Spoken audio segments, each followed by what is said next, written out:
No, forget the intro. The people want to see Hestia. Let's just pretend this never happened.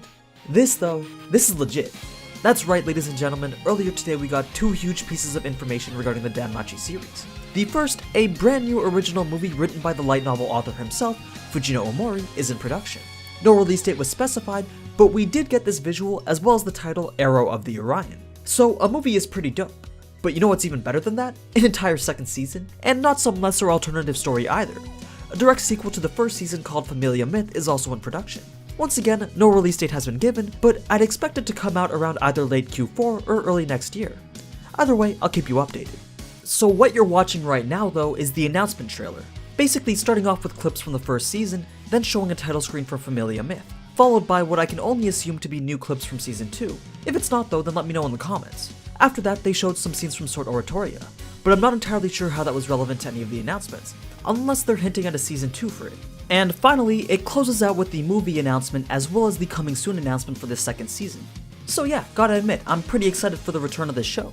I've noticed a recurring trend of feature films for anime that have a relatively large fan base. Like, after Kimi no Na wa came out, we got the No Game No Life movie, then Heaven's Feel, and now shows like My Hero Academia, Seven Deadly Sins, and DanMachi are getting movies, which I can only hope will be getting showings in North America.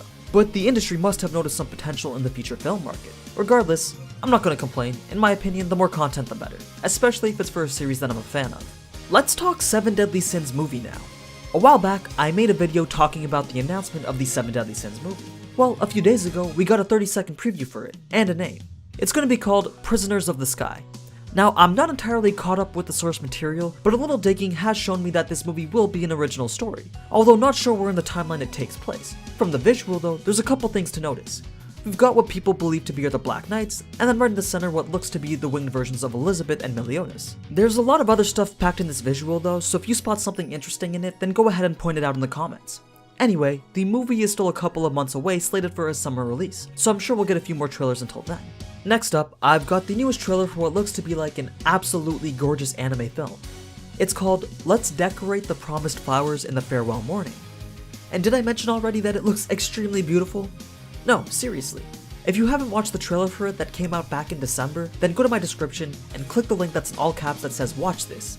It's a rather unique story too. Set in the Middle Ages, a small clan of people that don't age after their mid-teens live together in peace, up until an army seeking their source of immortality invades. Our protagonist escapes from the invaders, but all else is assumed to be lost. So while escaping through the woods, she comes across a baby boy who also lost his parents. The movie follows these two as one grows with the other. But what's interesting is the perspective that it takes on the relationship they have where one person ages and the other doesn't. Now, if you watched the trailer and came back, I apologize for hitting you right in the face with the feels train, but it's just something that I couldn't not share. But anyway, this movie comes out February 24th, but I'm not entirely sure when it'll be available outside Japan. Next up, let's keep it consistent with even more anime movie content. The Bungo Stray Dogs Dead Apple movie coming out in 2 weeks got a new preview.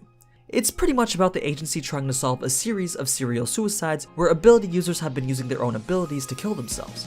There's that on top of Dazai's disappearance, which I'm sure we'll find out to be connected somehow to the person causing the suicides. Anyway, I'll leave the links to the full trailer and anything else that I talk about in the description below. And the last movie on the list is a new trailer for the Alice in the Garden Servant movie coming out on April 7th. But I recently covered this Servant film, so let's just move on to some seasonal stuff. We got one more short preview for Megalobox, this time showcasing one of the antagonists just dummying our main character. Now I've got the new mecha sci-fi show scheduled for spring called Yoshinki Pandora and its second preview, this time showing much more of the fight between the mechs and the evolving biotechnologies. This show's pretty much Terminator, but instead of completely robotic AI, it's AI that's integrated themselves into organic material. Watching over this though, it looks like there's going to be a lot of scenes involving both 2D and 3D CG animation. Hopefully they'll be integrated well into each other and not as noticeable as Inuyashiki. And finally, the light novel Goblin Slayer got announced for an anime adaptation alongside this trailer. It only showcases the characters, but if I was to give you an idea of what the show is about, I'd say the title sums it up pretty well. The story revolves around a knight known as the Goblin Slayer who's dedicated his life to exterminate all goblins. At first glance, it seems to be a rather simple story, especially when you're introducing your characters and the only names you can give for them are their titles. We got the Goblin Slayer, the High Priestess, the High Elf Archer, for some reason a cowgirl even though I thought we were going with a fantasy theme here, and my personal favorite, the Guild Girl. Gotta love the originality in that one. And that's all there is for new trailers. Now let's talk some news. starting with a huge Sword Art Online announcement. The producer of the Sword Art Online anime and the editor of the light novel confirmed at a fan meeting event that the upcoming seasons of Sword Art Online will cover the entirety of the Alicization arc. I'm just gonna let that sink in for a second. The entire Alicization arc is going to be adapted into the anime. Now, if you're not familiar with the source material, I don't think you guys realize how big of an announcement this really is. Let me put this into perspective for you. The Aincrad arc, which covered the first 14 episodes of the anime, was only 2 volumes of the novel. Now, guess how many volumes the Alicization arc is? It's 12, 6 times longer than the Aincrad arc. So when I see this, 2 things pop into my head.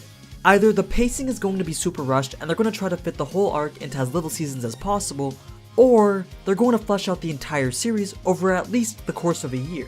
A minimum 4 core series, 13 episodes a season, so 52 episodes.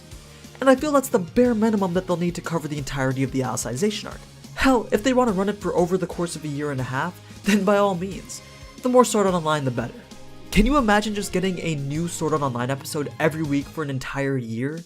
I feel the anime community won't be able to handle this much Sword Art Online. I already know it's a touchy subject, but let me tell you, the Alicization arc is nothing to sleep on. I've heard nothing but good things about the novel, so I'd recommend giving this upcoming season a chance. But yeah, SAO fans rejoice. This is definitely some big news, and when I find out exactly how long the series is going to be, you guys will be the first to know.